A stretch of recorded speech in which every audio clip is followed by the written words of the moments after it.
Rádio Elétrica orgulhosamente apresenta Sarau Leituras de Verão, com Luiz Augusto Fischer, Diego Grando e Kátia Suman.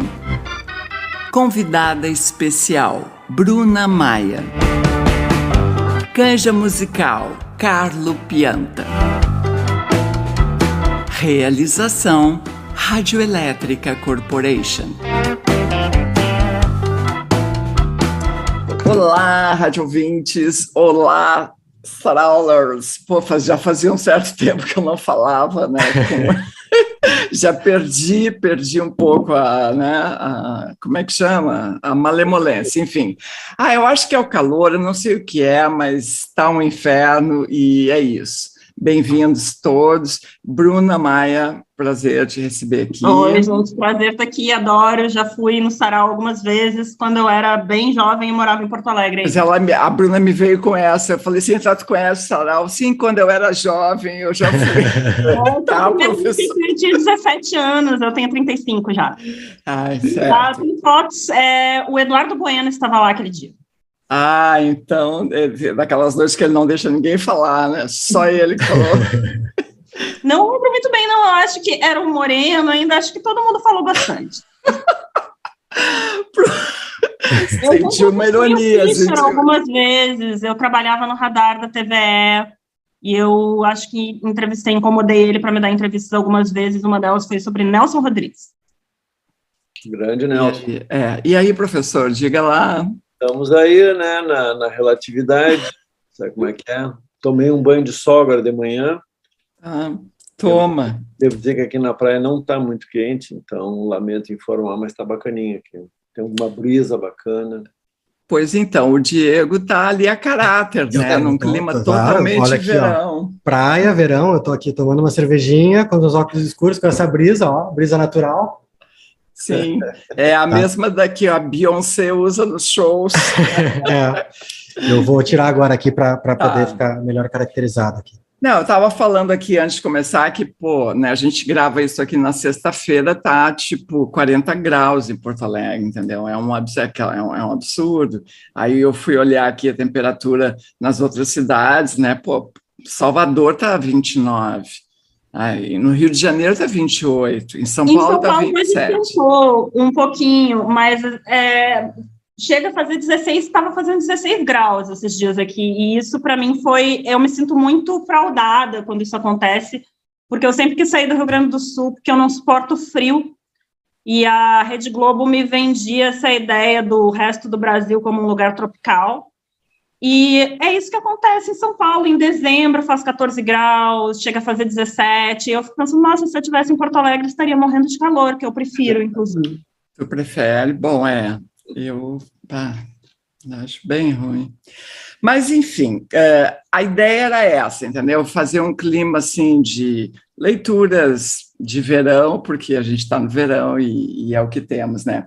E aí eu pensei, eu sou assim, eu falei que eu era fãzoca da Bruna, né? Porque ela, enfim, ela escreve, faz uns stories e escreve, e tem esse livro que é muito bacana, esse que é de tirinhas, né? De quadrinhos, e que é Parece que Piorou, que foi lançado em que ano? 2020, na semana do meu aniversário, em setembro. Em plena pandemia. Aliás, estamos em plena pandemia. Estamos, E, bom, enfim, então a gente vai fazer o que está rolando aí na cabeceira de cada um, professor, o que está rolando aí? Bom, além de estar na praia, eu estou fazendo mudança, né, em Porto Alegre. Fico uns dias aqui e vou para casa. Então, os meus livros estão em caixas, uma quantidade completamente demencial de livros, da qual eu estou me arrependendo amargamente. Não, mais ou menos, só um pouquinho estou me arrependendo, porque as costas doem e tal. Então, está tudo errado no sentido de eu ter acesso aos livros, mas está comigo esta maravilha aqui, que é o livro novo do Chico Buarque de Holanda. Aliás, Kátia, nós precisamos falar sobre isso. Tu viu quantos caras estão fazendo 80 anos esse ano? Pois eu vi. Todos. Jorge Ben, Caetano, Gil, Paulinho da Viola, Paul McCartney. Paul McCartney. Nós temos que fazer um sarau para cada um desses caras. Entendeu? Todos esses caras, né? Velhos, entendeu? Velhíssimos. Pois é. Não, o que é legal é que todos vivos, né? E produzindo. E o Caetano tá lindo, assim, eu digo. Eu fiquei pensando esses dias. O Gilberto Gil era todo da macrobiótica, alimentação natural e barará. E o Gilberto Gil teve problemas de saúde. Eu não estou querendo fazer um link de graça, mas o Caetano, eu me lembro que sempre se dizia assim, ele próprio dizia que era viciado em Coca-Cola. Minha batata frita no café da manhã. E o café da manhã era às 4 da tarde. E olha como o cara tá, quer dizer, né? Tu vê que... Aí, sei lá, gente, eu não estou querendo dizer para todo mundo sair bebendo Coca-Cola, mas não é a gente, né, que controla. Desculpa me atrapalhar, eu atrapalhei a conversa, mas é só para lembrar, porque eu fiquei... Faz tempo que eu sei essa coisa dos 80 anos, porque eu tenho um querido amigo, Paulo Coimbra Guedes, que é de 42 também. Né? Quando eu conheci ele, nós falando e tal, um dia ele me disse, não, eu sou da classe de 42. Aí eu, na época, foi lá em 1980, eu dizia, não queria me dizer nada, 42, e ele começou a listar quem era de 42. Eu digo, puta que pariu, né? Todo mundo e mais um pouco. O Chico não, o Chico é de 44, eu acho. E os contos dele são muito bons. Não, Tim Maia, Nara Leão, Clara Nunes, isso aqui o Diego de Godoy postou, e ainda Milton Nascimento, Paulinho da Viola. Milton Nascimento. É uma loucura. A Rita Lee eu achei um pouquinho mais. A Rita Lee acho que é de 45, uma coisa assim, né?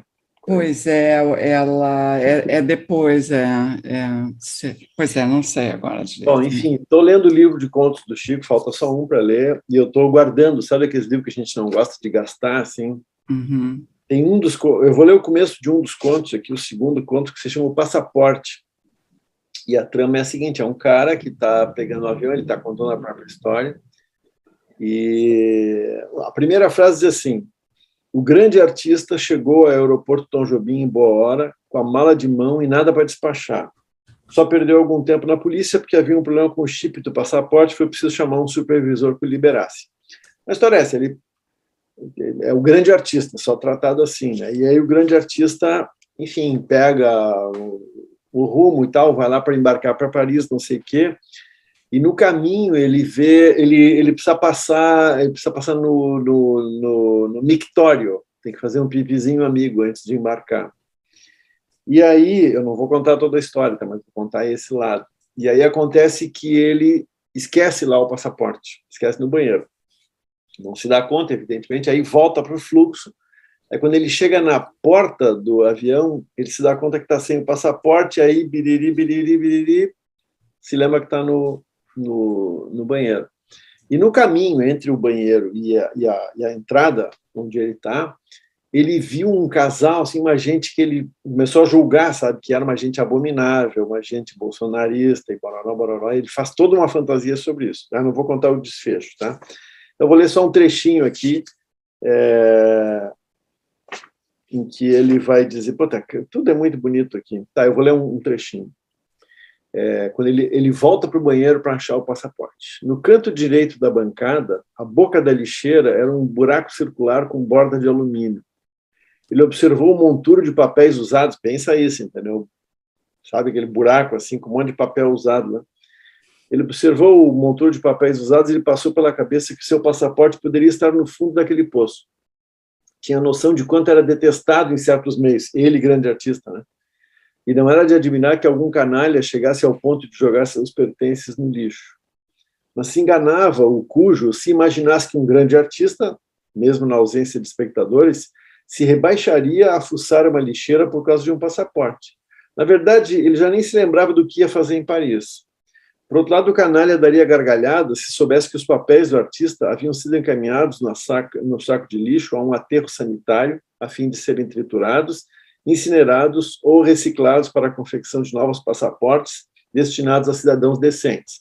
Cidadãos decentes, tipo os homens de bem, né? Meio sem se dar conta, o artista já revolvia a superfície da lixeira com papéis toalha mais ou menos úmidos. Era óbvio, porém, que o canalha não deixaria o passaporte tão facilmente ao alcance da mão. Ele o afundaria mais e mais até onde só um canalha igual a ele pudesse chegar. Pouco a pouco, o grande artista foi tomando gosto em infiltrar os dedos por entre substâncias pegajosas, restos de sanduíche, chicletes mascados, e ao enfiar o braço até o cotovelo, tocou uma aresta de papel mais rígido. Não teve dúvida. Com o polegar e o indicador, içou o cartão de embarque, que trouxe a reboque meio metro de fio dental. Praticamente deitado na pia, imergiu o braço inteiro até as profundezas do saco de lixo, onde, em meio a consistências de lodo, tateou um papelão acetinado. Sim, tinha alcançado a capa do passaporte, que aparentemente estava aberto e perigava se desfazer se puxado sob o peso de tamanha imundície.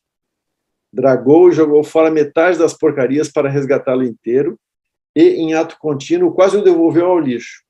Era como se o passaporte estivesse impregnado não só do ranço dos dejetos, mas do ódio da mão odienta do canalha que o conspurcou.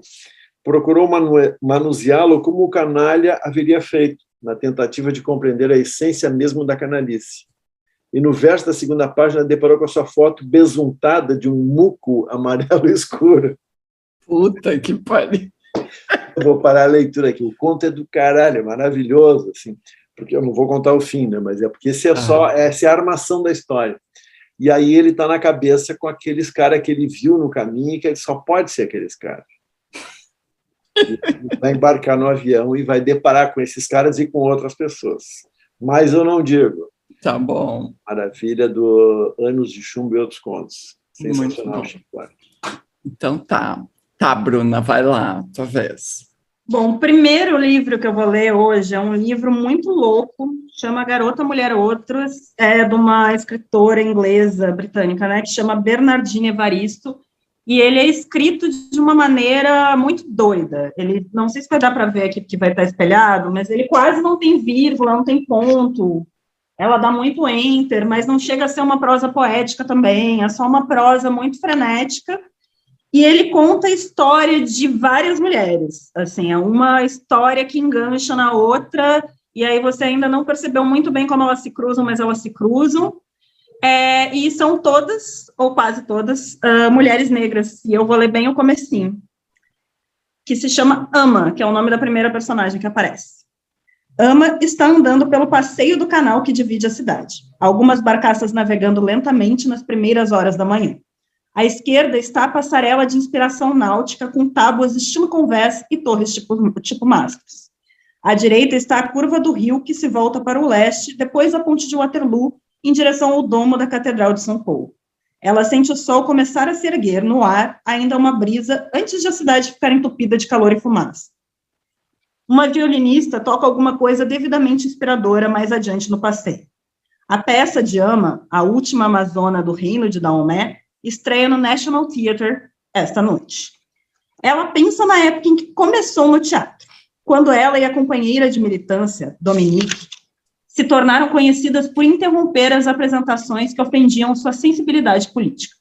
As vozes treinadas, poderosas de atrizes se projetando dos assentos mais ao fundo antes de darem no pé rapidinho. Acreditavam em protestos públicos, perturbadores e francamente irritantes para aqueles do outro lado. Ela lembra de virar uma caneca de cerveja na cabeça de um diretor cuja peça apresentava mulheres negras seminuas, correndo pelo palco e se comportando feito idiotas, antes de bater em retirada pelas ruelas de Hammersmith, uivando. Ama, então, passou décadas à margem, uma renegada, arremessando granadas no establishment que a excluía. Até o mainstream começar a absorver aquilo que um dia tinha sido radical e ela se ver ansiosa para se juntar a ele.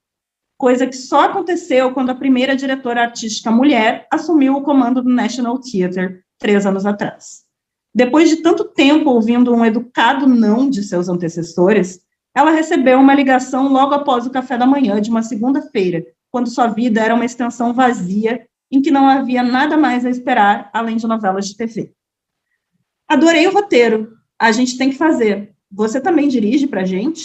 Sei que o prazo é apertado. mas será que você teria tempo para um café esta semana?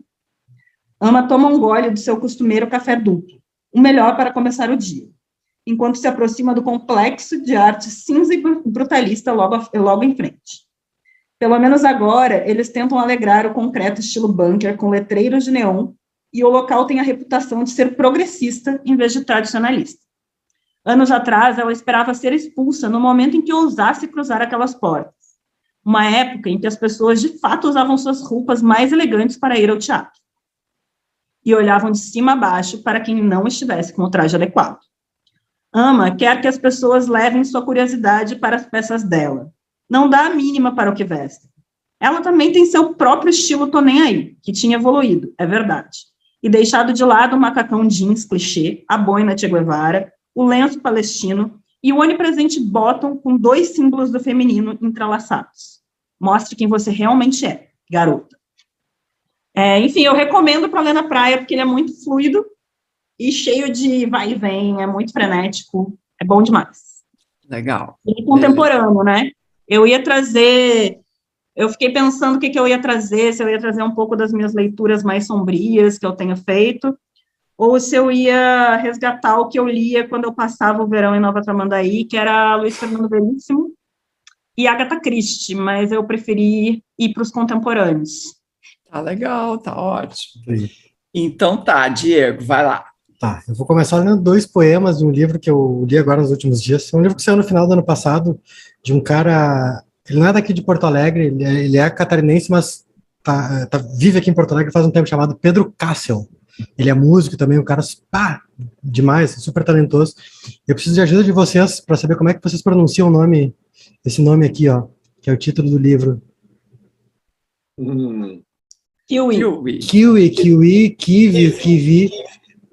Kiwi. Posso chamar Kiwi? Pode. Tá, pode. então tá. Kiwi, tá aqui. O livro é uma edição bonitaça aqui. Bonito, hein? Tem alguém tomando banho de sol, alguma coisa assim também. Mas não tem nenhum kiwi aí na capa. Não tem, mas vai aparecer, é uma grande metáfora que vai aparecer logo num dos poemas que eu vou ler aqui. É uma metáfora, de certa forma, aí é um cacófato também, da temática espaço, silêncio, gay, que atravessa o livro. A gente fala muito rápido, fica a temática gay, né? E aí não dá certo. Então eu vou ler 2 poemas aqui do Kiwi, do Pedro Cassel. O primeiro se intitula Os Nomes Feios. Chamavam de kiwi, peludo por fora, frutinha por dentro. Eu não via sentido, claro que toda fruta é fruta por dentro. O que é que eu e o kiwi temos com isso? Lembro, era um parto abrir um coco em casa, fogo no facão, força para empurrar, o parto do coco. Quando um ser de aparência tão dura guarda uma surpresa tenra e doce, tudo se complica.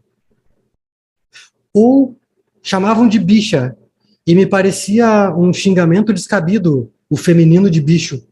Dizia, bicha é a formiga, a girafa, não sei. Diziam, te liga, bicha quando morre vira purpurina. Não me pareceu tão ruim. E aí eu vou ler outro que eu adorei, assim, um dos meus preferidos desse livro. O título do poema é Gulosinha. Pensei que tinha visto 2 planetas, mas era sua bunda em rotação. Pensei ter visto o rabo de um cometa, mas era o seu debaixo do calção. Quando eu pensava ver um passaporte, só via a sua bunda em folha dupla. Podia até chegar ao Polo Norte usando a sua bunda como bússola. Achei ter visto o centro de Jacarta, mas era a sua bunda em fevereiro.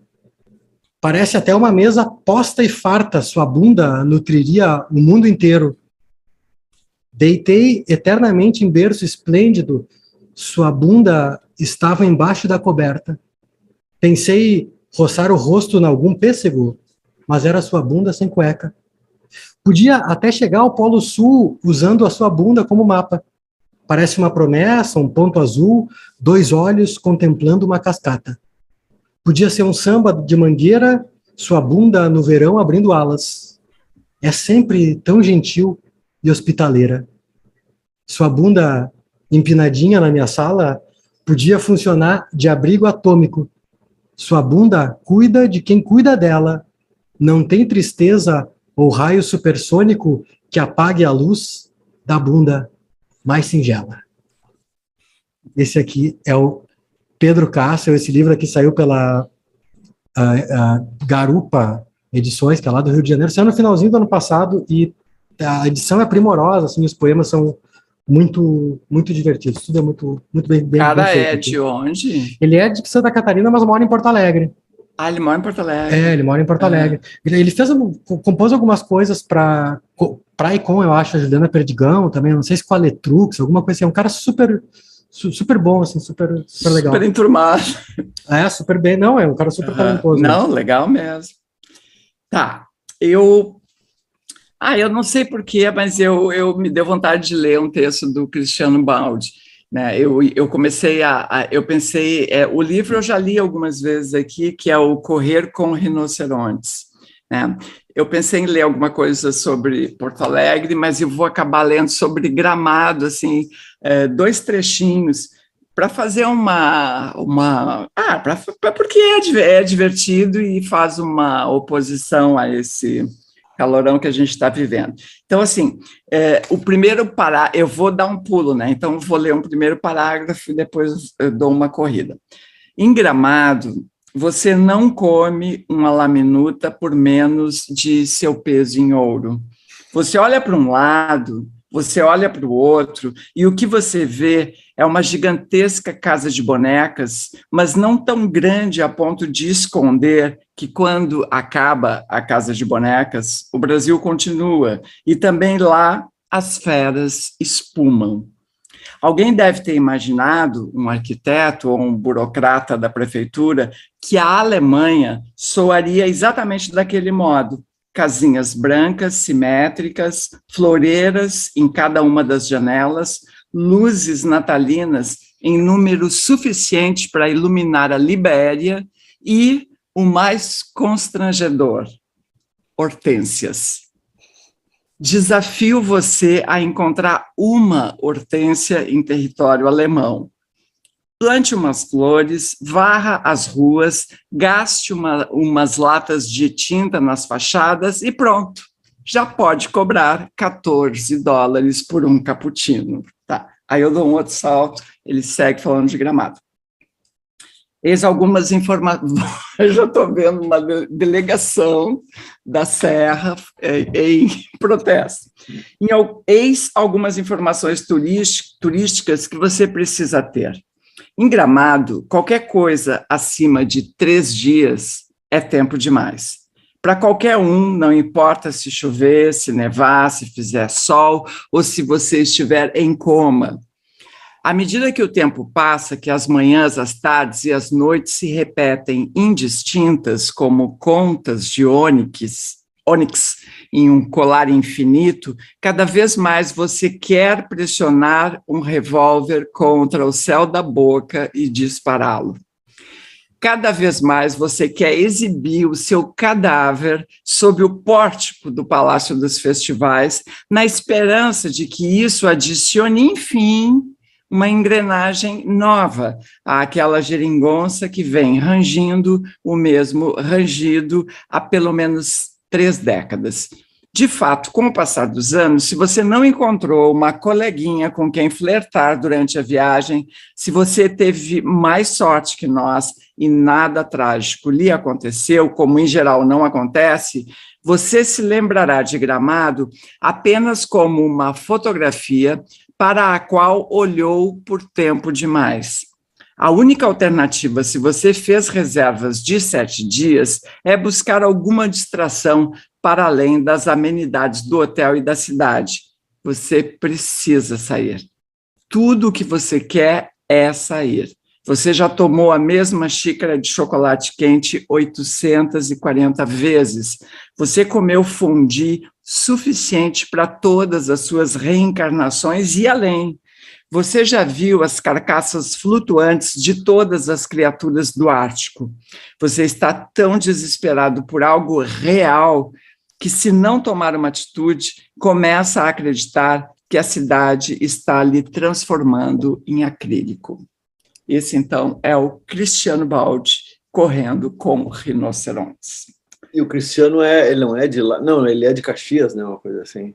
Ele é de Caxias, Ele é de Caxias, é perto, né? Ele fica... Tá Serra. Tá brigando com os parceiros dele. Não, mas fala sério, Gramado é assim, né? Ou não é? Para isso que foi feita, né? É para isso, é. Mas enfim. E bom, tá. É destino de boa parte do turismo, dos paulistas, né? Que vêm para conhecer o frio, o inverno, e também não conseguem, né? Bom, enfim, tá. Professor, diga lá. Eu vou leituras de verão, né? Eu estou lendo coisa que tem aqui na praia, entendeu? Só trouxe pouquinhos livros novos, já contei que os outros estão encaixotados. Aqui está uma que eu nunca terminei de ler, que é esse material todo sobre o Van Gogh, que tem as cartas do Theo para ele, e cartas do Theo, irmão dele, né? E cartas do Vincent Van Gogh para um outro amigo. E aqui tem uma biografia escrita do pintor, né, do Van Gogh, pintor, pela cunhada dele, ou seja, a mulher casada com o irmão dele, aquele irmão com quem ele se correspondia, barará. Enfim, aquelas leituras vadias, assim, muito, que eu faço por nada, assim, por nenhum. E o Van Gogh é um cara muito, enfim, todo mundo admira muito ele, né? Eu perguntei lá na Holanda como é que se dizia o nome dele, e o cara me disse que se diz Van Gogh. Eu quero declarar isso aqui para você, Van Gogh. Não sei se eu ouvi direito, mas eu acho que era isso mesmo. Aqui, então, tem um trechinho dessa biografia dessa mulher contando, então, da história do Vincent Van Gogh. Né? Ele foi um menino de temperamento difícil, frequentemente turbulento e teimoso. Sua criação não foi a adequada para contrabalançar essas características, porque os pais eram muito indulgentes, especialmente com relação ao filho mais velho. Então, os pais eram tolerantes e queridos com ele, e ele era da pá virada, diz, né? Certa vez, a avó Van Gogh, que viera de Breda para visitar o filho e a nora em Zundert, testemunhou um dos terríveis acessos de raiva do pequeno Vincent, a avó. Tendo aprendido através da experiência de seus próprios 12 filhos, ela, a avó, né, tinha tido 12 filhos, ela agarrou o pequeno raivoso pelo braço e, com um certeiro tapa na orelha, tirou-o para fora da sala. Uma pedagogia, então, no estilo antigo, né? A mãe indulgente ficou tão indignada com esse procedimento que não falou com a sogra o dia inteiro. E somente o caráter igualmente gentil do jovem pai conseguiu promover a reconciliação entre elas. No final da tarde, ele atrelou os cavalos a uma carroça de passeio e levou as duas mulheres até o campo. Foi então que, sob a influência de um belíssimo pôr do sol, elas finalmente perdoaram uma a outra. Então, o primeiro dado é esse, assim, ele era um cara estranho, né? Enfim, a história dele, eu acho que muita gente conhece, né? Ele trabalhava numa empresa de venda de obras de arte e tal, estava até se dando bem, chegou a morar em vários lugares, até em Londres, não sei o que, até quando ele resolveu começar a desenvolver um talento de desenho que ele tinha, né? Mas aqui tem uma outra historinha dele de infância que eu acho muito bonita. Diz assim, o pequeno Vincent tinha grande amor por animais e flores e fazia todo tipo de coleções. Não havia surgido ainda qualquer sinal de dotes extraordinários para o desenho. Somente foi observado que, na idade de 8 anos, ele modelou um pequeno elefante de argila que chamou a atenção dos seus pais. Tá? Então, uma coisinha do guri, fez um elefantezinho aos 8 anos e tal. Agora, olha a reação dele. No entanto, Vincent destruiu a peça porque, segundo ele disse, estavam fazendo demasiado espalhafato por causa dela. Sabe como é que é? Gostaram muito e ele resolveu destruir. O mesmo aconteceu com um desenho muito curioso de um gato, episódio que sua mãe sempre recordava. Durante algum tempo, ele frequentou a escola da aldeia, mas seus pais descobriram que seu relacionamento com os filhos dos camponeses o deixava ainda mais grosseiro e violento. Por essa razão, foi contratada uma governanta para lecionar as crianças na casa paroquial.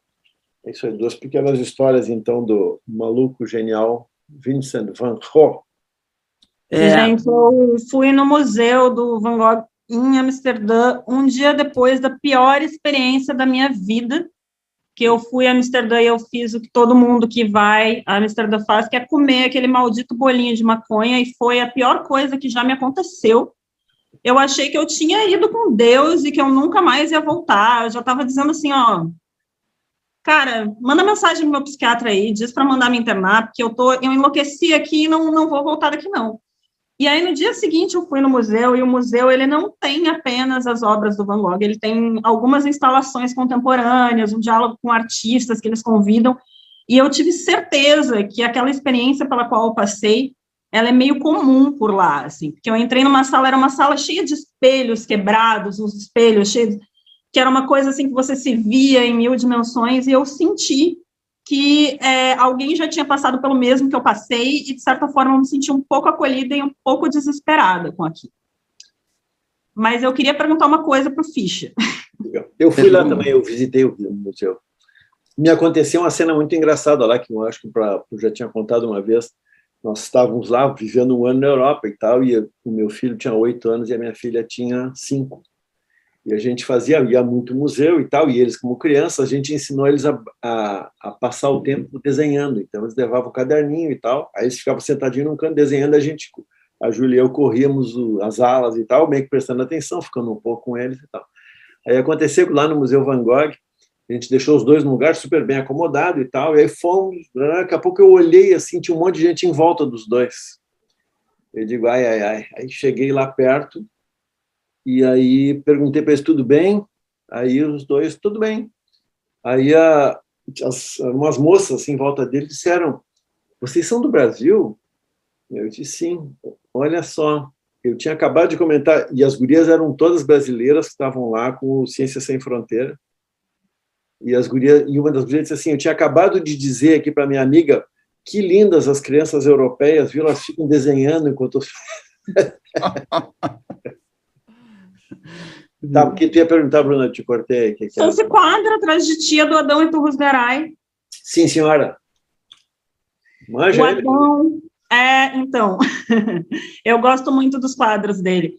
O Adão, que inclusive mora na Patagônia, é a Patagônia, né, eu acho. Ele mora na Argentina, para onde eu quero ir logo, visitar, e também onde se passa o trecho, que agora é minha vez, né? Deixa eu fazer uma pergunta para o professor antes, então, aproveitar as sessões de perguntas para o professor. Professor, tu comeu o bolinho, meio bolinho ou um quarto do bolinho? Eu dou a dica. Vai primeiro comer um quartinho, só para ir sentindo a coisa. Eu não comi o bolinho. Eu posso contar uma outra coisa bacana que eu fiz lá, sem querer, sem premeditar, que foi visitar o Museu do Multatuli. Sabe o Multatuli? É um escritor holandês lá do século XIX que eu conhecia por causa de uma coisa do Freud. O Freud gostava dele, lá uma vez eu li um negócio tal, e a gente estava indo embora, indo pegar o trem, assim, passando no Museu do Multatuli, eu digo, mas não é possível. Aí entramos lá, falamos com a guia, a guia ficou feliz da vida a dizer que fazia muitos dias que ninguém ia visitar. Mas não comi, não. Zero bolinho, professor. Só para esclarecer, eu comi 1/3 do bolinho, eu estava com 2 amigos, eu comi 1/3 do bolinho, que a gente comprou numa coffee shop bonitinha de turista, assim. Só que um desses 3 amigos, o outro é muito parecido comigo, né? É muito afoito. Então, assim, não deu, não bateu. Não bateu. Esse de bolinho não foi suficiente, vamos lá. E a gente entrou numa coffee shop barra pesada pra caramba, assim, mais escondida, e comprou um outro bolinho que... já era o segundo bolinho. Aí comeu metade cada um, e aí minha vida terminou. Tá, mas eu não entendi. O negócio do espelho quebrado foi antes, foi depois do bolinho? Não, foi o seguinte, eu comecei, maconha não dá. Foi tu que quebrou os espelhos. Não, maconha não dá. Uma identificação. Mas eu fechava os olhos e ouvia, assim, não é aquela coisa da experiência lisérgica que seu ego se dissolve, assim, seu ego some. Foi uma experiência de esfacelamento do meu ego. Então, eu comecei a ver, assim, como se fosse um espelho quebrado com a minha cara em todos eles, e ele estava derretendo, e eu fechava os olhos. Mas isso não foi no museu, isso foi no coffee shop. Lá, o parque, aquele parque bonito que tem. E eu fiquei horas nessa piração, nessa crise de ansiedade, e pensando assim, gente, assim, pode mandar me buscar. Aí depois eu cheguei no Brasil, contei pro meu psiquiatra, que não gosta que eu faça essas coisas, ele ficou dando muita risada da minha cara, ele falou, quem mandou, tá vendo, eu disse para não fazer isso. Mas, enfim, não esperem o bolinho bater, comam um terço, um quarto, esperem bater, não façam. Ou façam como o professor Fischer, nem comam. É verdade, é verdade. Tá, mas e tu, Diego? E tu comeu o bolinho, não? Claro, óbvio, claro. Não tem dúvida. E aí, Claro. Matheus, também não? Claro, não, mas tem que ser, a pessoa tem que comer pouquinho e não pode ter a pior das coisas, para qualquer substância, na verdade, para o álcool, inclusive, né? Não dá para achar que, justamente não bateu, então eu vou pegar mais um pouquinho, que aí Enfiar o pé na furado. jaca. Assim. Não, porque é difícil, de fato, fazer uso de substâncias de forma responsável, assim, porque a gente fica querendo, né? Mas eu comi, é bom, é legal. Tem gosto de quê? Tipo gosto de maconha, digamos? Tem gosto de maconha. Em geral tu sente o gostão de maconha. Então, em geral ele tem algum sabor, mas tem um gostão de maconha. Dia seguinte tu fica com sovaco de maconha também, assim. Rola uma coisa meio... né? Mas é isso aí. Vamos lá então, Bruna, vai, faz a tua leitura. Eu vou ler um livro de um autor argentino, jovem, da minha geração, chama Juan Francisco Moretti, e é um livro de uma editora chamada Ponto Edita, que lançou também um livro da Zelda Fitzgerald, que tem crônicas visuais minhas, que são tipo, tirinhas minhas, e tem também um texto da Clara Verbuck, que é minha parceira no crime, a gente faz um podcast juntas, a gente vive juntas, faz histórias juntas e tal. E a Ponto Edita lança livros muito bonitos, e muito bem tem essa fotinho junto no livro.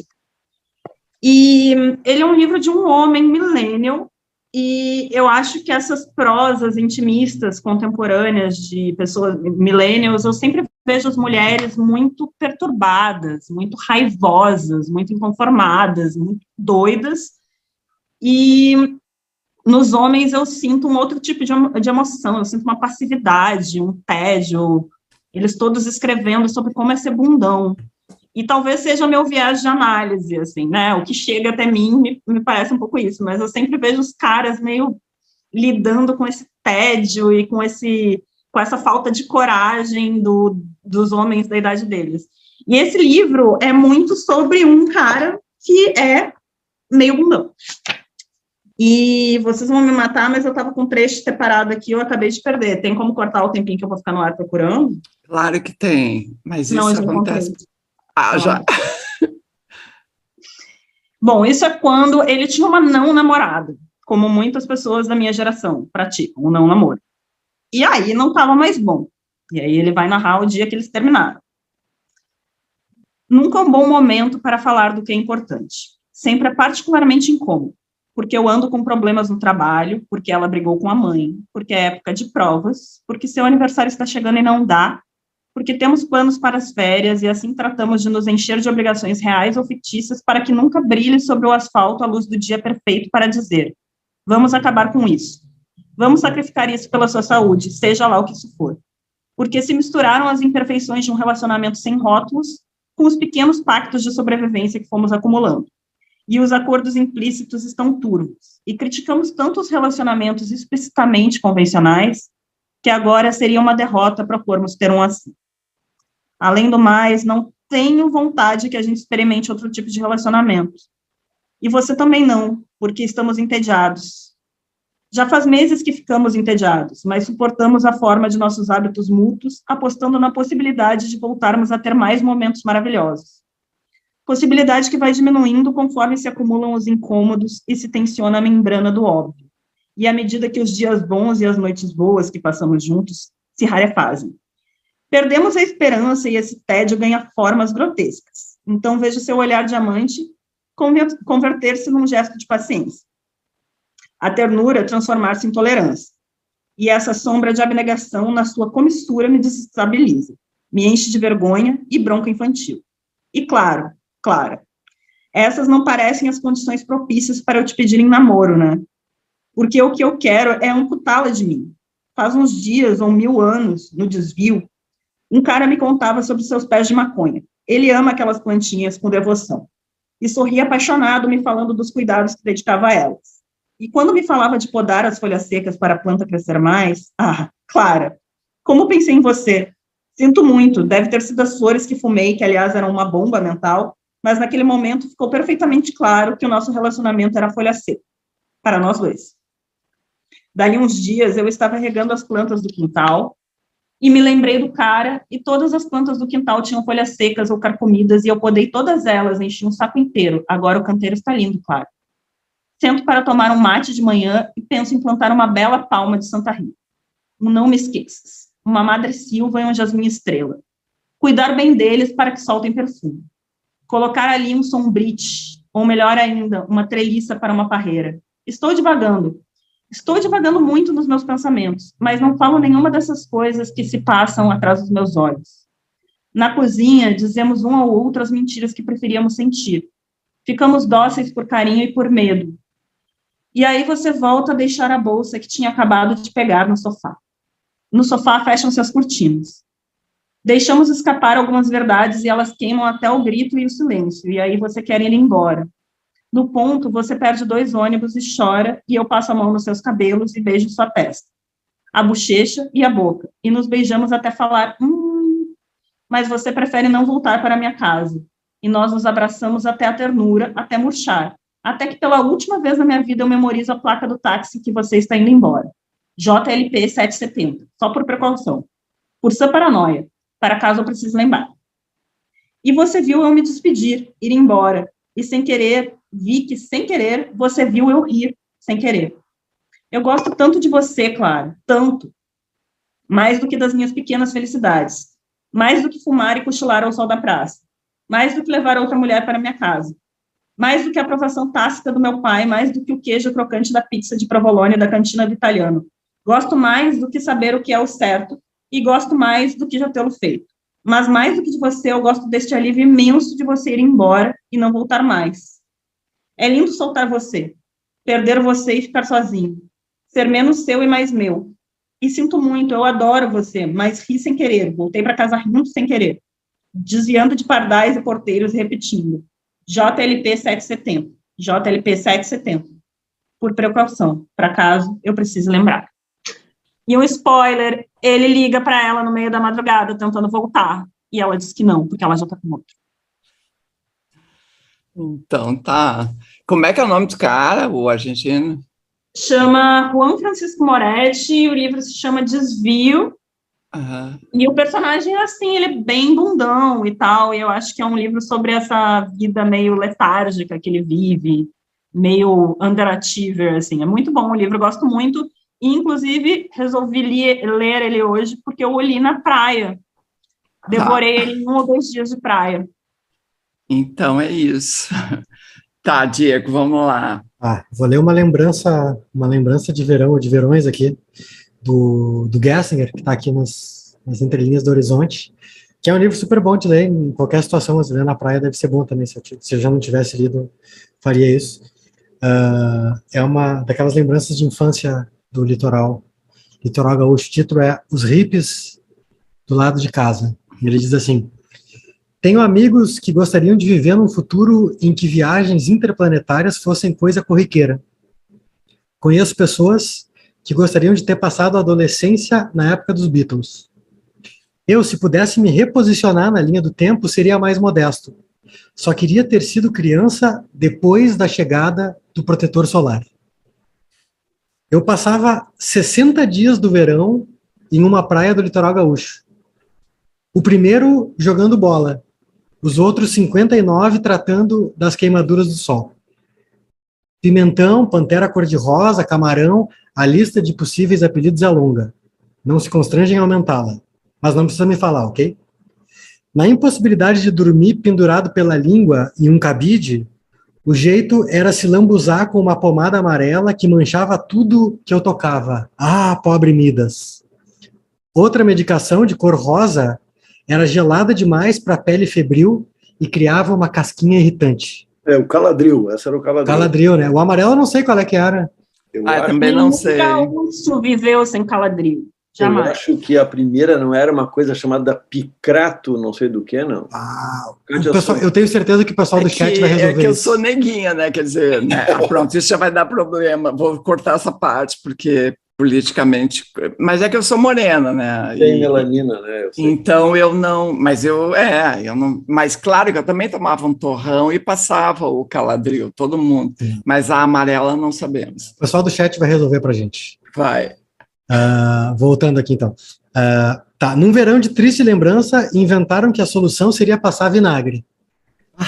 Como efeito colateral, ele foi banido das minhas saladas pelo resto da vida. Espero que o leitor não esteja tomando café da manhã, pois tenho que falar das bolhas que cresciam nos ombros. 2 enormes gemas de ovo frito. Era necessário furá-las com uma agulha e deixar uma linha de costura pendurada por um tempo. Não sei se era uma simpatia ou se aquilo realmente ajudava na drenagem. Livros de vampiro, Frankenstein, coisa para iniciante. Havia o lado bom, é claro. A praia era o nosso Discovery Channel. Sapos do tamanho de paralelepípedos, cobras traiçoeiras, cavalos selvagens, vagalumes cuja luz podia ser vista por satélites, besouros do tamanho de um fusca. Para um guri de cidade, era selva. Nos fins de semana rolava o campeonato praiano. Bah, que espetáculo!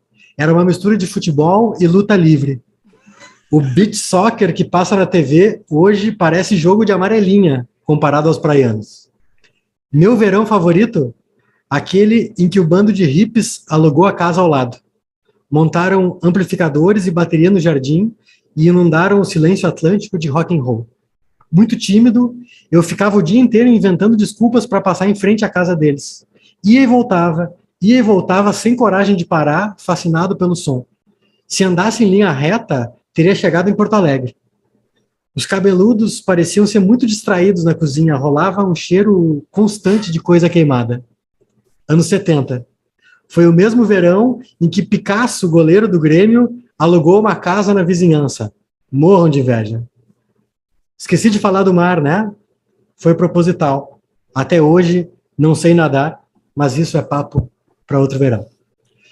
Esse é o Gessinger com as suas lembranças de... como é que a gente vivia sem protetor solar, professor Fischer? Me diz. Mas eu tenho uma teoria de que não é só uma questão de protetor solar. Bom, eu sou de Rio Grande, né? Também já fui muito para o cassino. Os mares do sul, eles têm esse vento nordestão, que por mais aí você passa um protetor solar de manhã, e aí às vezes aquele vento tá batendo e você não sente que você tá torrando, porque o vento tá te refrescando, e aí você não reforça o protetor, e aí quando vê você toma uma insolação, porque você não percebeu que você estava morrendo de calor. Não, mas Bruna, tu é de outra geração, tu nasceu já tinha protetor. Mas eu ainda tomei muita insolação. Não, mas é que tu esqueceu de passar de novo. Não, mas é que tinha um momento do verão que, tipo assim, ninguém mais quer passar essa droga, sabe? Eu ia com a minha mãe foi professora, né? Então eu ia pro verão, passava também quase 3 meses na praia, né? E chegava, no momento era tudo muito, no início era tudo muito controlado, mas chegava um momento que assim, agora já chega, tá com a casca grossa. E aí a casca grossa ficava... Eu passava muito e tal, assim, o que tinha, né, para passar, só que daí chegava uma hora que era assim, todo mundo já ia embora, os de pele clara começavam a sair fora, mas aí é quando começava o vôlei. Aí eu dizia, bota a camiseta, tá tranquilo, porra, aí eu com o pescoço exposto, testa, era infernal. E vou dizer uma coisa, o vinagre ajudava a aliviar a dor. Não, eu sendo injusto com o vinagre. O negócio... Não, eu tenho pavor de vinagre, mas não gosto... Não, o fedor é horrível. É horrível, não gosto de vinagre de situação nenhuma, muito menos na pele, né? No lombo, então, né? Mas e o hipoglós, que ninguém lembrou da hipoglose? Hipoglose é o luxo da existência. O luxo do gaúcho. Ficar depois toda branca de hipoglose também fazia parte do ritual, né? Tá. Sou eu, né? Eu esqueci de dizer no começo que a gente está sempre, né, fazendo aquela sessão de passando com o pratinho, né, com o chapéu, enfim, para solicitar a colaboração de vocês para a gente manter, né, o projeto funcionando, poder pagar uma canja para o músico e tal. Então, o nosso Pix, vou botar aqui, é o meu e-mail, katia@radioelétrica.com, tem uma conta do Banco do Brasil, para quem prefere o método mais convencional, assim, mais tradicional, digamos, e a gente agradece. Tá, dito isso, eu vou ler um trecho do livro do Cardoso, que é O Sensual Adulto, né, o André Chernobyl, que também é, como a Bruna, um cara daqui, exilado em São Paulo, E eu segurei esse livro na minha mão agora há pouco, quando eu fui pegar o do Juan Francisco Moretti, o Sensual Adulto estava do lado, e eu, às vezes, troco áudios de 10 minutos com o André, porque o André fala muito, então um dia que eu tô chama o Cardoso de André. Não, aqui todo mundo chama ele de André, gente, ninguém chama ele de Cardoso, até estranho, todo mundo chama o Cardoso de André. E ele, inclusive, é namorado de uma das minhas melhores amigas aqui em São Paulo, né? Mas aí, de vez em quando, eu e a Clara Verbuck, a gente está muito entediada e a gente gosta de falar, e a gente não tem com quem conversar. Não é isso, a gente gosta dele, não é só claro. porque não tem Mas a gente começa a mandar áudios, aí chega o fim do dia, a gente passou umas 5 horas conversando com o André, tem uns áudios de 10, 12 minutos, enfim, adoro ele, um abraço. A gente também gosta muito dele. Alguém que tem o fenótipo também, que deve ter sofrido muito em todos os verões, né? Assim, sim. Não há dúvida de que ele tomou esses torrões. É isso aí. Tá, então eu vou ler um trecho que fala, assim, especialmente de um dia muito quente, né? Que acontece um apagão. Então eu também vou ler 2 trechos, assim, vou dar só um pequeno corte de um parágrafo. A primeira frase é: a brutalidade do calor ferve o cara para fora do sono. Pô, só essa frase já tá bom, né? A frase não acaba aqui, mas eu acho maravilhoso. A brutalidade do calor ferve o cara para fora do sono. Tu gostou, professor? É bom, né? Deixa eu botar o microfone aí. Bota o microfone. Achei muito bom. Cardoso. Muito bom. O Cardoso é muito bom. O despertar nessa manhã é como se a porta de um enorme forno tivesse sido aberta e o calor que dele escapa estivesse cozinhando suas costas, seus olhos, seus gargomilhos desprotegidos, enroscados em todo tipo de cabelo íntimo e grudado à parte interna de uma de suas coxas. Sentindo a garganta mais seca que o deserto de Gobi e movendo a pelvis com carinho para aliviar o peso sobre o saco, ele sabe que todas essas sensações não apenas são reais, como ainda vão durar o dia inteiro. Aqui em Porto Alegre, no caso, é o mês inteiro, né? Mas vamos deixar assim. O personagem se chama O Cara, ele se refere ao personagem como O Cara. O cara estranha o ventilador de teto parado, mas ao encontrar o visor do rádio-relógio apagado, entende tudo e sente mansamente o abraço. Professor, sente mansamente o abraço. Ponto. Sentado na cama, ainda meio atordoado, ele também sabe que dormiu demais. Plugado à tomada, o celular tenta inutilmente obter energia para a sua carga. O alarme, setado para as 12h18, não tocou. Sem referências ao alcance, ele nem imagina que horas são. O calor cruel do verão não conhece o perdão e, portanto, também não é um indicativo confiável de tempo. Podem ser 9 horas, podem ser 10 horas, podem ser até 12h18 em ponto. Todavia, o cara sabe que é muito mais provável que seja algo entre 13 e 14, não muito mais que 15 horas. Meio que desempenhando o papel triste de quem se imagina protagonizando o filme de sua vida, o cara levanta coçando os guimba. O que é os guimba? Eu não sei, mas posso imaginar. Guimba antigamente era a segunda do cigarro, né?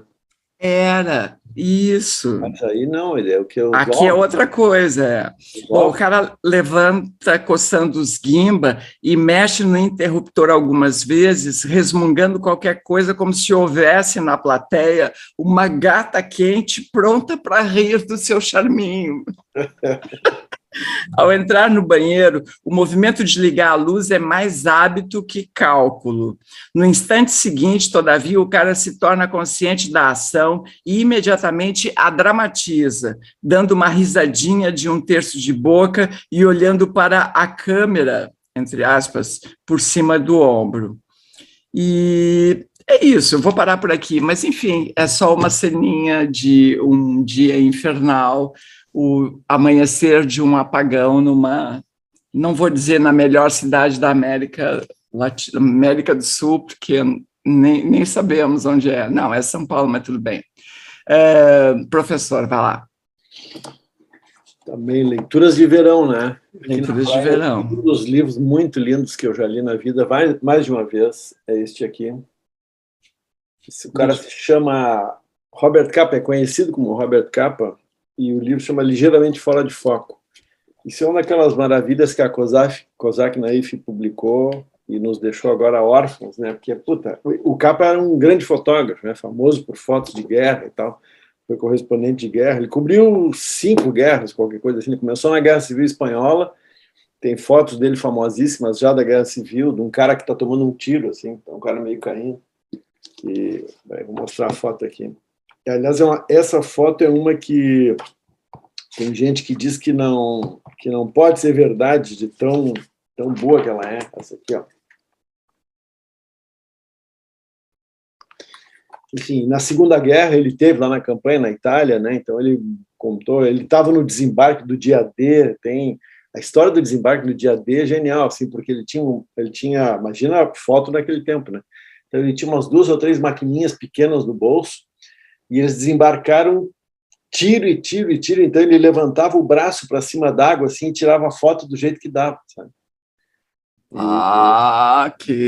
Então, as fotos de uma dramaticidade sensacional. Bom, e aí, enfim, uma parte desses negativos se perdeu por barbeiragem de um camarada para quem ele tinha dado. Enfim, histórias geniais, né? E tem muito. Ele escreveu esse livro bem encomendado para ser um roteiro de um filme. Mas não é uma coisa de memória, é uma coisa... É memória, mas ele contando a história dele na ação, assim, né? Uhum. Ele era húngaro, tinha outro nome, enfim, esse nome aqui foi um nome de conveniência que apareceu e tal. E sabe aquele filme Janela Indiscreta, do Hitchcock? Uhum. Tem um fotógrafo com a perna quebrada e barará. Reza a lenda de que é inspirado nele, que ele tinha um caso com a Ingrid Bergman, e aí, bororó, aquela loira lá era para ser... Eu vou ler um trecho aqui meio aleatório, de 1943. Eu peguei hoje... em função do salário que peguei hoje, e retrechei algumas passagens do livro. Ele está contando alguma coisa numa vila italiana em 43. A patrulha voltou um pouco depois e informou que os morteiros alemães estavam localizados na aldeia.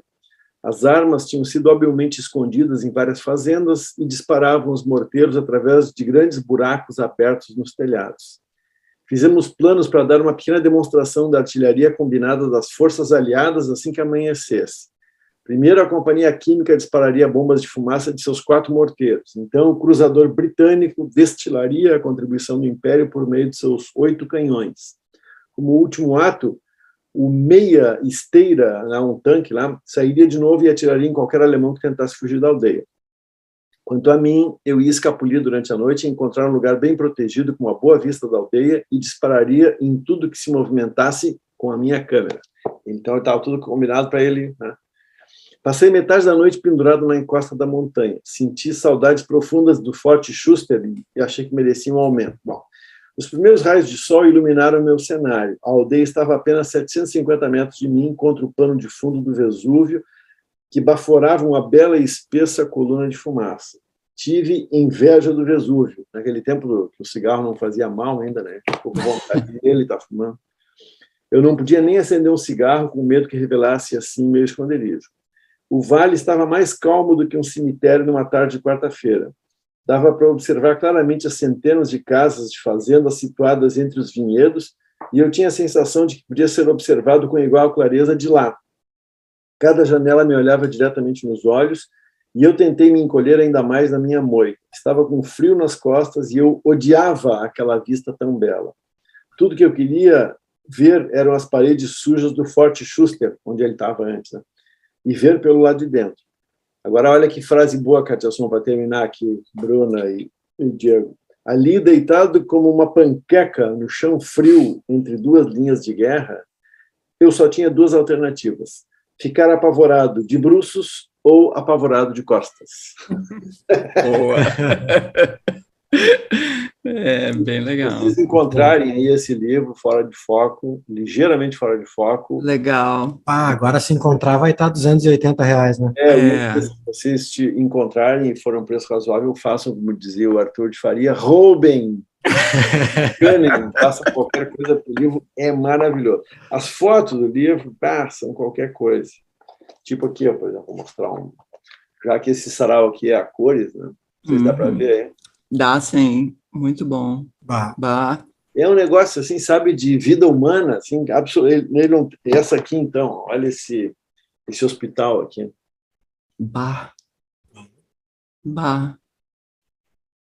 Qualquer coisa, assim, né?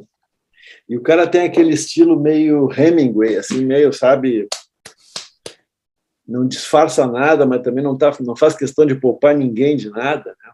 É muito legal. Ele tem um outro livro dele com o John Steinbeck, que saiu também pela Kozak Naif, que é um tour que eles fizeram pela União Soviética.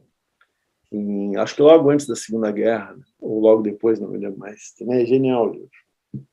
Muito legal. Tá, Bruna, vai lá.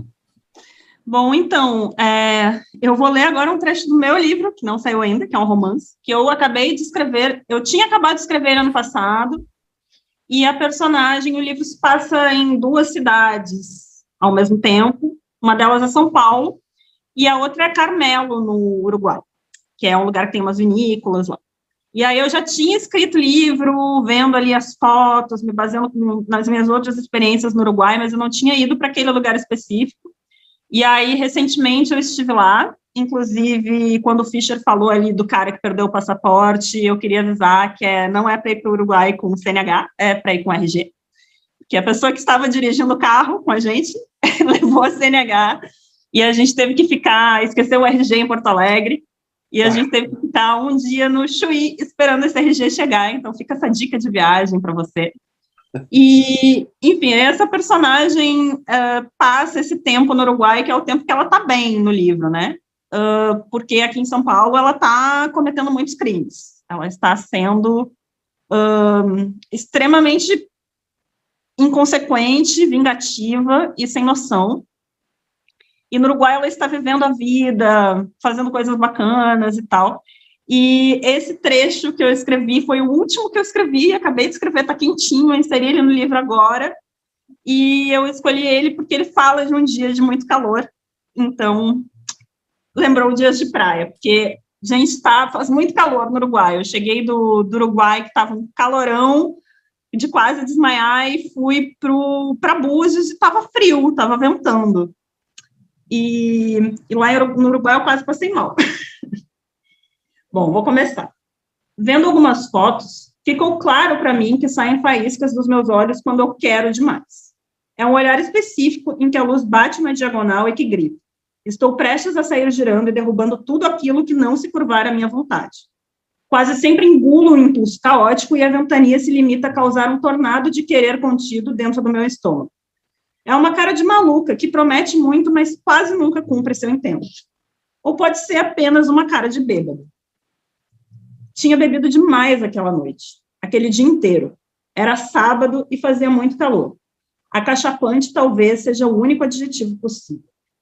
Diante disso, me pareceu uma boa ideia, de manhã, misturar as garrafas de freshinet que estavam na geladeira com os pêssegos, morangos, ameixas e laranjas que Mariela deixou na minha casa porque achou que eu precisava comer mais frutas. Afinal, se não fossem mergulhadas numa cava, o sol escaldante as faria murchar. Pablo tinha dormido em minha casa e pedi para ele enfrentar aquele forno de dia comigo. Pareceu uma boa ideia encher um cooler de garrafas de vinho branco e cervejas artesanais e ir até a beira do rio nos besuntarmos de protetor solar. Rimos de tudo e nos beijamos e eu mergulhei e boiei. Primeiro de biquíni e depois sem. Nós dois, em um pescador a muitos metros, éramos os únicos viventes dispostos a ficar na rua em um dia como aquele. Não havia ninguém para condenar minha nudez.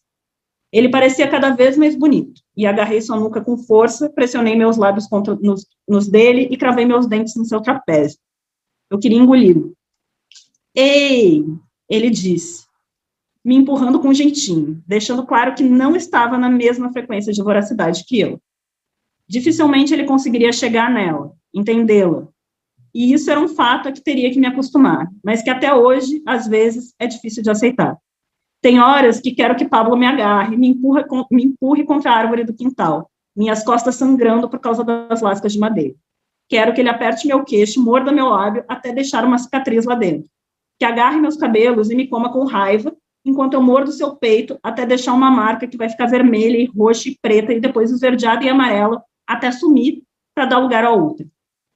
Ele entra na brincadeira quando eu quero, mas nunca vai ter ódio o suficiente para me comer desse jeito sem brincar. Ele beija bem. Talvez eu nunca tenha sido tão bem beijada. Ele me come bem, muito bem, mas quando a faísca de maluca cruza meus olhos, bem, muito bem, não é o suficiente. O pôr do sol começou a cair quando eu terminava a segunda ou terceira garrafa de vinho. Queria viver naquela paleta de cores para sempre. Naquele estado, a perspectiva de um céu celeste me deixava entediado. Vamos, ele disse. Eu quero ficar. O laranja mais laranja ainda não chegou, e depois tem as estrelas. Eu quero ir para casa, Ana. Não quero, vou ficar aqui. Se você não quiser ficar, pode ir embora, que eu volto sozinho. É mesmo? Sim. Então tá. Ele saiu andando, bravo, e demorou 2 minutos até que o trauma de ser deixada sozinha devorasse minha curta satisfação de mulher independente, que não precisa de um homem para ver o pôr do sol, e me pus a caminhar, a trotar para casa. Pablo não tinha ido embora. Ele estava parado, sentado em um banco a alguns metros dali, claramente incomodado. Me segurou pela mão e me levou até a sala. Abri um vinho a mais. A noite caiu e insisti para que fôssemos para o quintal. Queria olhar mais para o céu, contemplar minha insignificância diante do universo e transar sobre as estrelas. Montei sobre ele, empurrei-o contra a grama, beijei, mordi seu pescoço, me agarrei em seus cabelos e ele mais uma vez me empurrou. Chega, Ana. Ele entrou, foi até o quarto e eu o segui. Ana, tu não tá percebendo que eu não quero. Tu não quer mais transar comigo? E eu não quero ter essa conversa agora. Deitei na cama, frenética ainda. Tomei 2 diazepams e caí um sono. Quando acordei, Pablo não estava ao meu lado e tive certeza que havia sido abandonada de novo. Por minha culpa e só minha culpa. A mulher sexualmente agressiva sem empatia alguma. Talvez o Matheus tivesse razão. Era tudo, sempre sobre sexo para mim. Não tinha espaço para mais nada. Quem sabe os homens, para mim, eram apenas objetos sexuais com meia dúzia de sinapses orgânicas e eu fosse incapaz de me envolver com eles. Ou talvez sexo fosse a minha única forma de me aproximar deles, porque minha autoestima era cagada o suficiente para pensar que eles nunca quereriam algo além de sexo comigo. Resignada, me ergui da cama e fui até a cozinha preparar um café. Harmonizava a primeira caneca com o primeiro diazepam do dia, quando fui até o quintal e ele estava lá, sentado em uma cadeira, me fitando. Quer conversar sobre ontem à noite? Ele perguntou. Qualquer coisa que se assemelhasse a uma DR nunca tinha terminado muito bem para mim. Meus olhos arregalaram e corri para o banheiro, respirando rápido, as mãos no peito, quase explodindo, só mais uma crise de pânico, segundo diazepam do dia. Ele não estava mais sentado na rua, porque o calor da manhã já estava insuportável. Havia se posto no sofá da sala. Eu estava chorando. Ele fez sinal para que sentasse ao seu lado, segurou minhas mãos e me olhou. E a única coisa que eu pude dizer foi: tu está terminando comigo? Não, Ana, mas é que às vezes tu simplesmente não entende que eu não tô afim. Desculpa. Chorei mais e ele me abraçou. Por que você me mandou embora, Ana? Porque eu queria que você ficasse. Essa é a parte que a personagem tá bem. Tá legal, tá? Tranquilo, então. Tá bem tranquilo. Então, tá, e já tem, assim, previsão? Já acabou? Não? Então, não, porque é o seguinte, eu quero que esse livro tenha um quê de arte visual, então eu quero preparar algumas ilustrações, algumas pinturas para encaixar nele, mas agora, neste momento, ele está com a minha leitora crítica, que é a Clara Verbuck. Uhum. Acabei de mandar para ela essa versão final. Ela já tinha lido a primeira versão, já tinha sugerido algumas alterações, e agora voltou para ela essa versão final, e assim que ela terminar de ler, eu vou começar a disparar para as editoras. Convidar a Clara uma hora dessa, né? Faz tempo que a gente não fala. Faz tempo que a gente não chama a Clara. Eu andei lendo umas coisas da Clara aqui há um tempo atrás, né? Mas legal, vocês estão fazendo um podcast no Frontal, né? É isso, né? Chama no Frontal. Está parado no momento porque estamos as duas com Covid. Afe Maria. Tá, então fica Mas tranquilo. tirando essa tosse, está tudo bem. Tá tudo bem.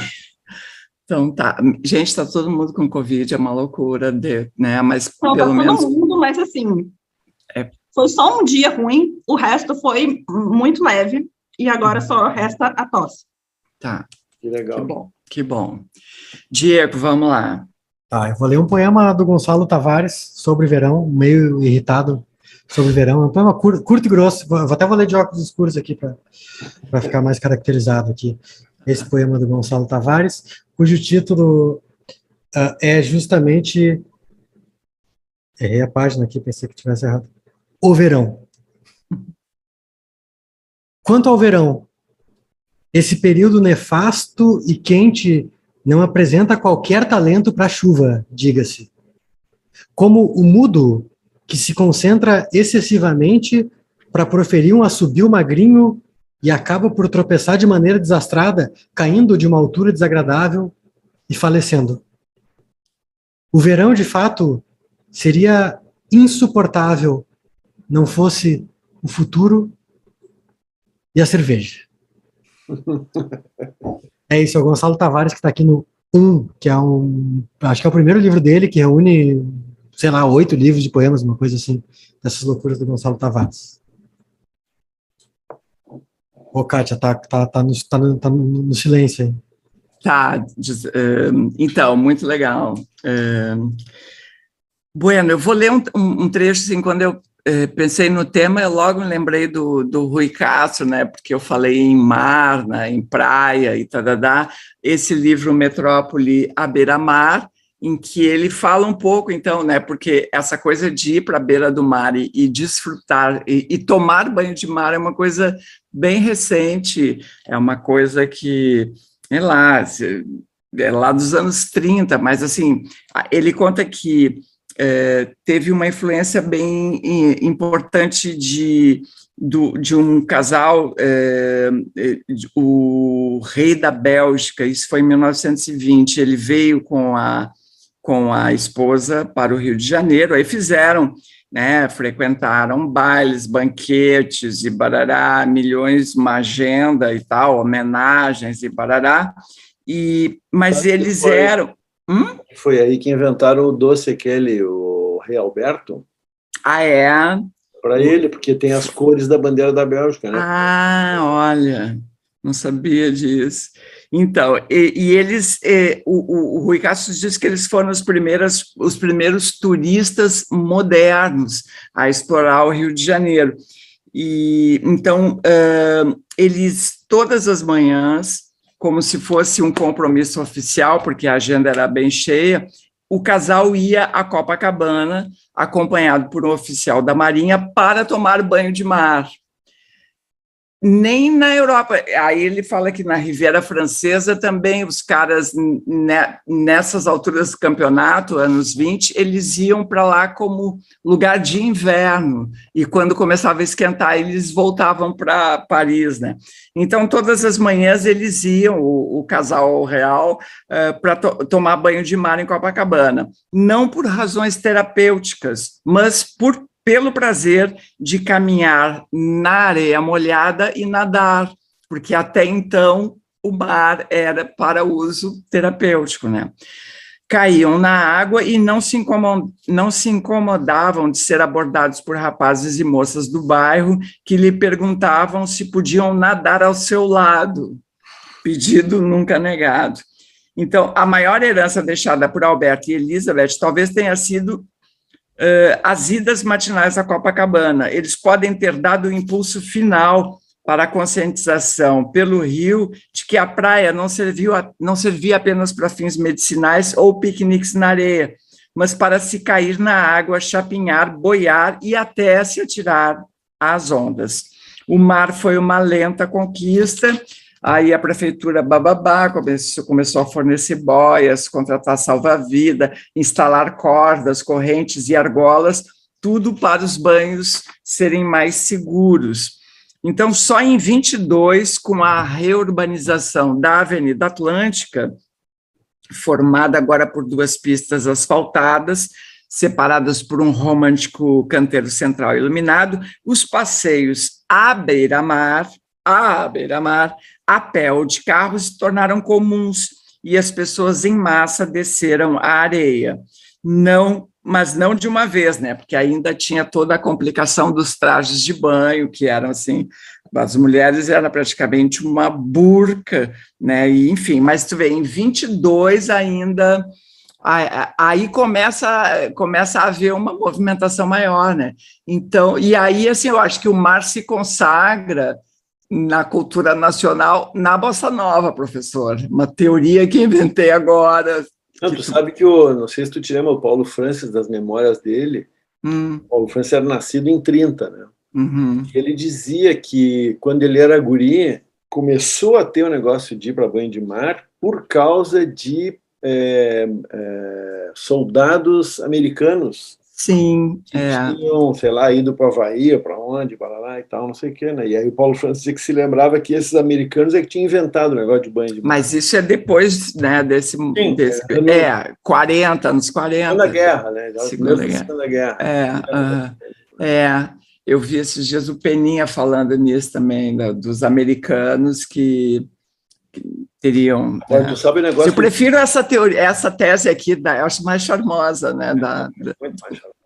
Não, eu ia dizer, sabe que o Carlo Pianta, quando ele estava fazendo o doutorado lá, uma vez ele encasquetou com a história do barquinho na Bossa Nova.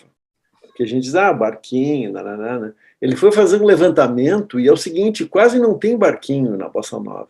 Tem uma música que é o barquinho. Só aquela. O resto é só fama, sabe? Ele fez eu não sei, até vamos chamar ele qualquer hora para falar sobre. Não, mas ele vai fazer a canja agora, mas só que ele não vai falar. Vamos encomendar para ele agora, antes dele entrar na canja, vamos pedir para ele. Eu vou pedir para ele gravar um videozinho. A tese do barquinho. Exatamente. A tese do barquinho. Não, mas o barquinho, porque o barquinho contaminou a Bossa Nova. Ficou aquela imagem de que Bossa Nova é um barquinho. Que vem e vai, barará. Tá. Vou pedir para ele falar uns 45 minutos sobre o barquinho. Não diz para ele que ele aceita, hein? Não, a gente fez uma feira do livro com ele foi em São Léo, né? E era assim, eu falei, Piata, o professor Fischer não podia ir, né? Porque, né, tinha um outro compromisso. Assim, leituras leves, né? A gente vai estar na praça. Sabe o que ele levou? Euclides da Cunha. Acertou isso, mas puta que pariu. Foi o mais leve. Ele começou com o Sertões. Já deu um branco no salão, assim, na largada. Na largada. Figuraça. Bom, Bruna, queria muito te agradecer. Com Covid e tudo, a guria veio, participou. Muito obrigada. Né? Fica bem. Para recuperação. É isso, gente, tomem a vacina, porque os efeitos da Covid foram mínimos, foi muito mais tranquilo que qualquer gripe. Só me resta um pouquinho de tosse e uma leve sensação, um leve calor que vem assim. Um leve desespero. Não, eu tô com febre, aí você coloca o termômetro, tá só 36 graus, e aparentemente esse é um sintoma comum, você achar que tá com febre, mas não. Não, que legal. Então, aliás, eu vou aproveitar só para fazer uma onda aqui, vocês viram que o Judemir está trabalhando conosco agora na Marcha. Muito legal, grande sacada, muito legal mesmo. Estamos aí na batalha, né? Estamos aí na atividade, né? Vai virar o maior grupo de comunicação do sul do país. Te cuida, RBS, só queria dar esse toque. Eu já dei entrevista para o Matinal também, foi muito legal. A Fernanda Vanza, se não me engano, que fez. A Clara Verbuck, que se eu fosse ler mais um trecho, seria num livro dela, que é Autoriano Diabo, acabou de mandar beijo para a Kátia. Foi só para a Kátia. Querida. Mas qual é? Diz para ela aí qual é. A Clara, que ela está na nossa mira, nós vamos chamar a Clara para. Mas vai contar para o Ocidente, gente. Não, a gente fez a semana passada no Ocidente, mas agora com esse... A gente está fazendo uma vez por mês, mas dá um medo, sabe? Eu fiquei com medo, porque já estava... Ai, a gente quase desistiu, sabe? Imagina se eu até brinquei assim, aí surge uma nova variante elétrica que começa a contaminar todo o Bonfim Já por causa do sarau. Também, nessa época que eu era jovem, e eu tinha 17 anos, e eu ia no Ocidente, o Ocidente não tinha aquelas janelas de proteção anti-ruído, e não tinha janela, basicamente. Não, e tinha janela, mas era uma janela que não... Não, era uma janela que dava para a rua e fazia barulho, e ficava aquele monte de gente, e eu ficava na janela, assim, e 17 anos, todo mundo fumando lá dentro, enfim, essa loucura que foram os anos 2000 e pouco.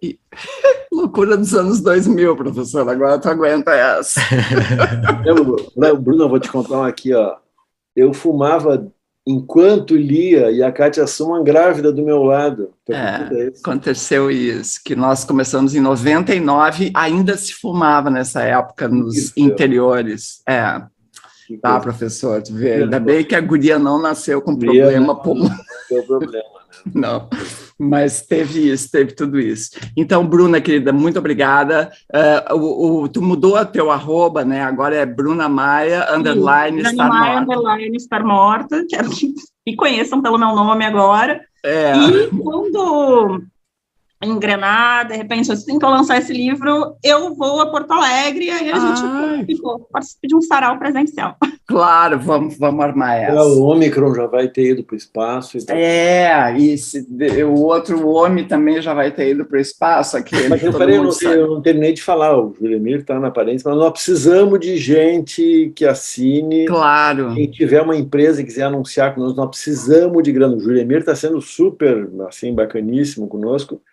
Enfim, tem uma trama toda aí por trás que não importa aqui, mas é isso, assim, nós precisamos ficar viáveis.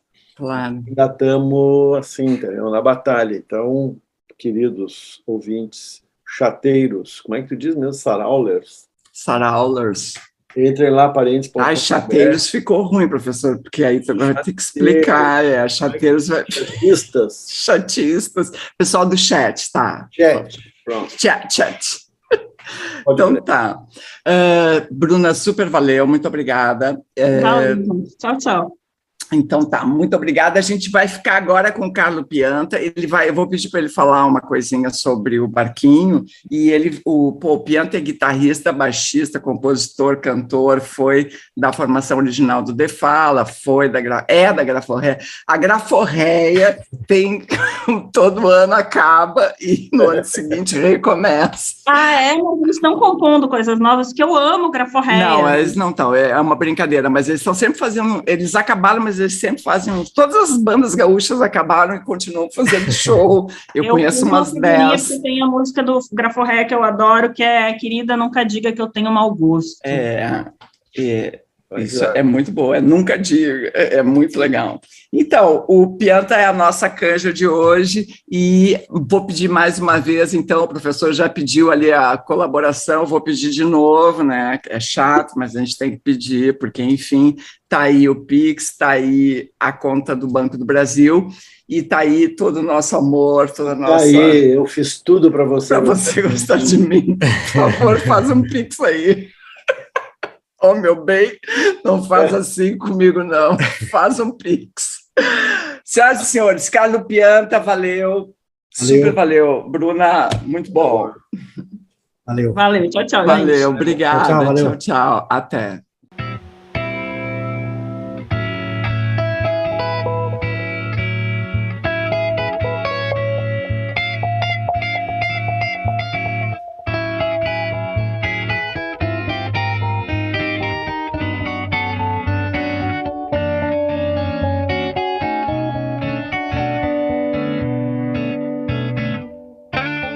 Sempre um prazer estar aqui tocando no sarau. Aqui não, lá.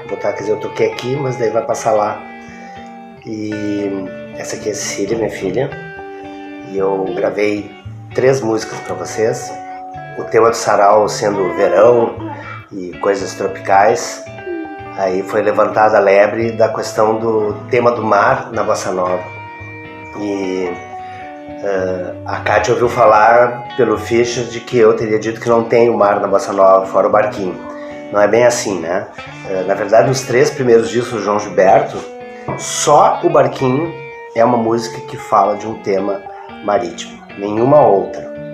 Então, dá para dizer que o foco temático da bossa nova, de modo algum, é o mar.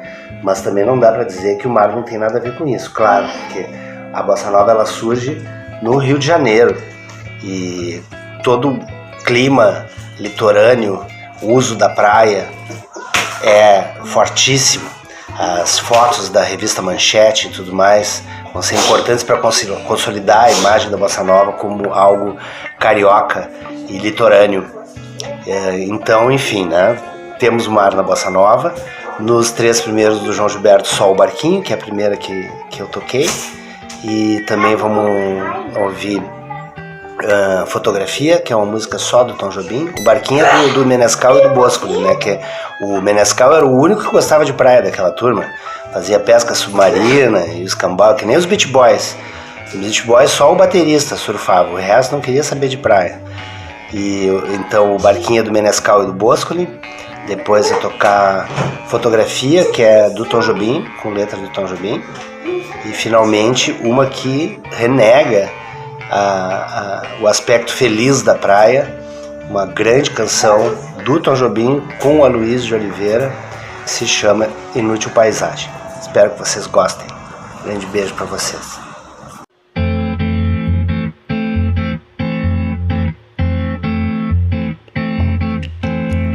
Dia de sol, festa de luz e um barquinho a deslizar no macio azul do mar.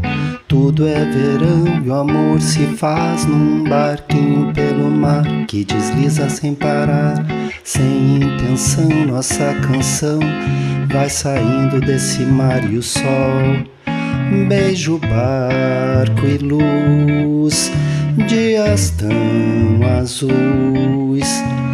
Volta do mar, desmaia o sol e o barquinho a deslizar e a vontade de cantar. Céu tão azul, ilhas do sul e o barquinho coração deslizando na canção. Tudo isso é paz, tudo isso traz uma calma de verão. Então o barquinho vai, a tardinha cai.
Eu, você, nós dois, aqui nesse terraço à beira-mar.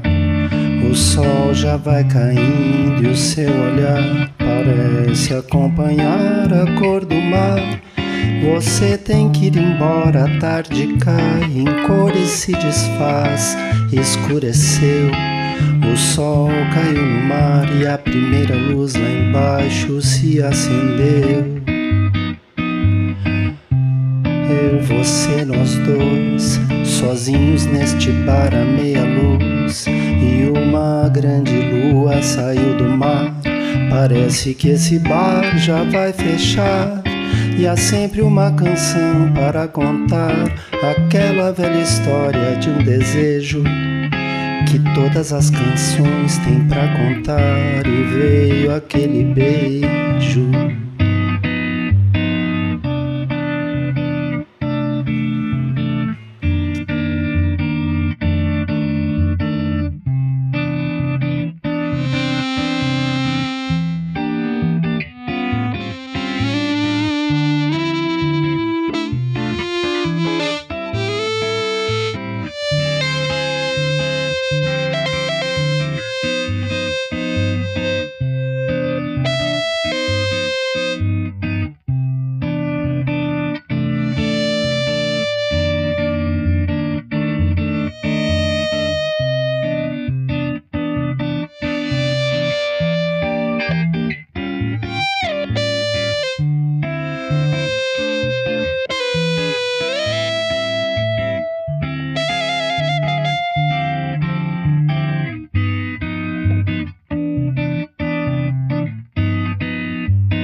pra quê?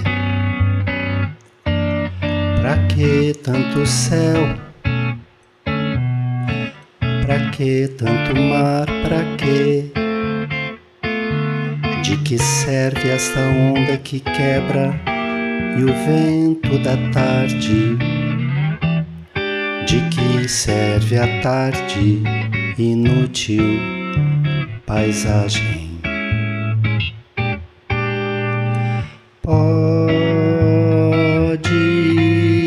ser que não venhas mais, que não venhas nunca mais. De que servem as flores que nascem pelo caminho,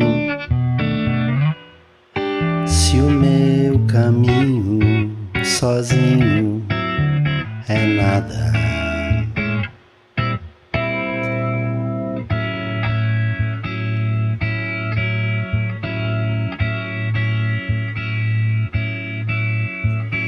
Mas pra quê?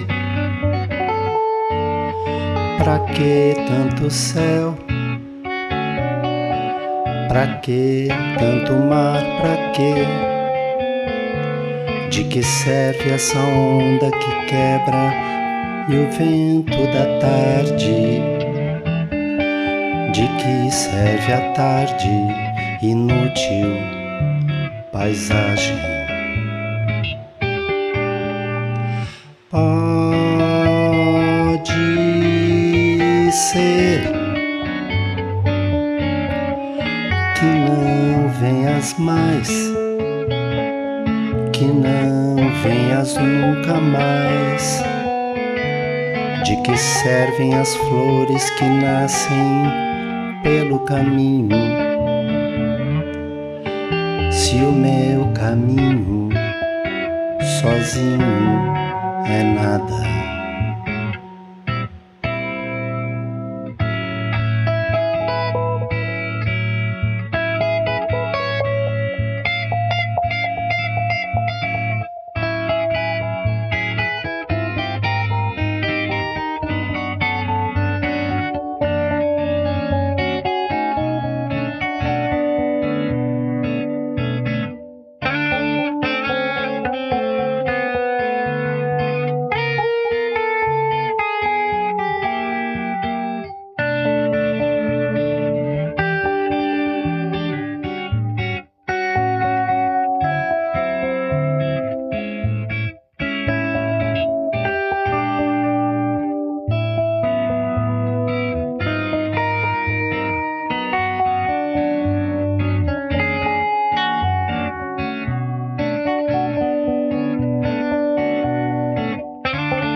Mas pra quê?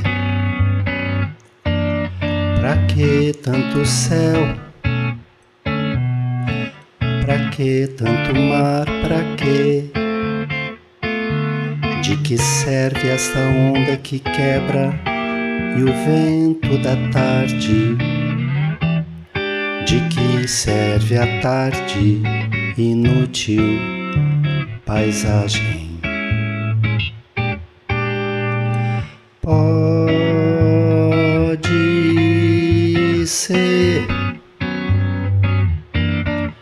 que não venhas mais, que não venhas nunca mais.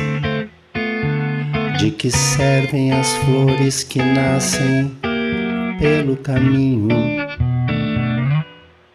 se o meu caminho sozinho é nada?